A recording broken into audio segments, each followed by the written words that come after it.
కడుపులో పడి బహిర్భూమిలో విడవబడును, గాని నోట నుండి బయటికి వచ్చినవి హృదయములో నుండి వచ్చును.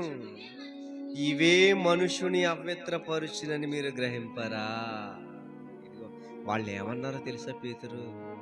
నువ్వు చేతులు కడుక్కొనక భోజనం చేస్తున్నావని, నీ శిష్యులు ఎందుకు భోజనం చేస్తున్నారు చేతులు కడుక్కొనకుండా అని నీ గురించి మాట్లాడితే, అయ్యా, ఈ చేతులు కడుక్కోకుండా భోజనం చేయటం వల్ల ఏ అపవిత్రత ఉండదు.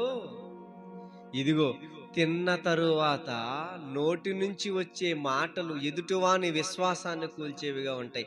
వాటి వలన ఏమవుతారు? త్రుట్టిల్లిపోయే అవకాశం ఉంది.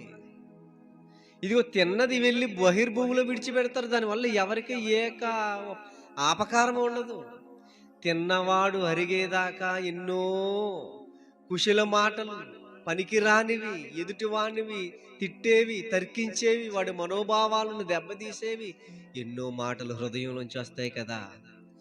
ఆ మాటలు ఉన్నాయి చూసావా, అవి మనిషిని అపవిత్రపరుస్తాయి అని చెప్పాను నేను అని పేతురుతో చెప్తున్నాడు. ఇంకా చూడండి, అసలు నోటిలోంచి ఏమొస్తాయి? అపవిత్రపరుస్తాయి ఈ మాటల వలన, ఎదుటివారి మనోభావాలు దెబ్బతీస్తాయి అంటున్నావు కదా.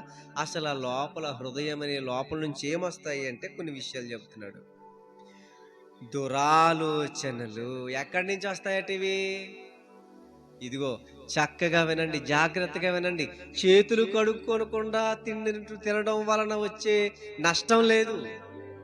ఇదిగో ప్రతి మనిషి హృదయంలోంచి వచ్చే మాటల వలన నష్టం. ఏమొస్తున్నాయి బయటికి అంటే, వారి హృదయాలోచనలోంచి దురాలోచనలు. అంటే దుర ప్లస్ ఆలోచన. అంటే ఈ ఆలోచన ఎలాంటిది? మంచిది కాదు, చెడ్డ ఆలోచన. ఎక్కడి నుంచి వస్తుంది? హృదయం నుంచి వస్తుంది. ఇది మనుషుని అపవిత్రపరిచేది. చక్కగా వినండి శిష్యులారా, నాకు చెప్పండి అని పేతురు, నువ్వు మళ్ళీ తరికిస్తున్నావు కదా, చక్కగా విను. దాని భావం ఏంటో తెలుసుకోవాలని ఆశపడుతున్నావు కదా, చక్కగా విను. ఇదిగో హృదయంలోంచి వచ్చే వాటి వలన ఇదిగో అపవిత్రమవుతుంది. ఏం జరుగుతుందో, ఎలాంటివి అపవిత్రమైన వస్తున్నావో జాగ్రత్తగా విను. దురాలోచనలు. ఇదిగో పక్కవాడిని నరులను హత్య చేసే హత్యలు. ఇదిగో పరాయి స్త్రీలతో వ్యభిచరించే వ్యభిచారములు, వేశ్యాగమనములు, ఇదిగో దొంగతనములు, ఇదిగో పక్కవాణి మీద అబద్ధ సాక్ష్యములు, దేవుని మీద దూషణలు, దేవదూషణలు. ఇదిగో ఇవన్నీ ఎక్కడి నుంచి వస్తున్నాయి తెలుసా? హృదయంలోంచే వస్తున్నాయ్యా. ఇవి మనుషుణ్ణి ఏం చేస్తాయి? బాగు చేస్తాయా, అపవిత్రపరుస్తాయా? ఇవి అపవిత్రపరుస్తాయి. అర్థమవుతుందా? ఇదిగో హృదయంలోంచి వచ్చేవి మనుషులను అపవిత్రపరుస్తాయి. ఇవే మనుషుని అపవిత్రపరచుని గాని చేతులు కడుక్కొనక భోజనము చేయుట మనుషుని అపవిత్రపరచునని చెప్పుతారా మీరు?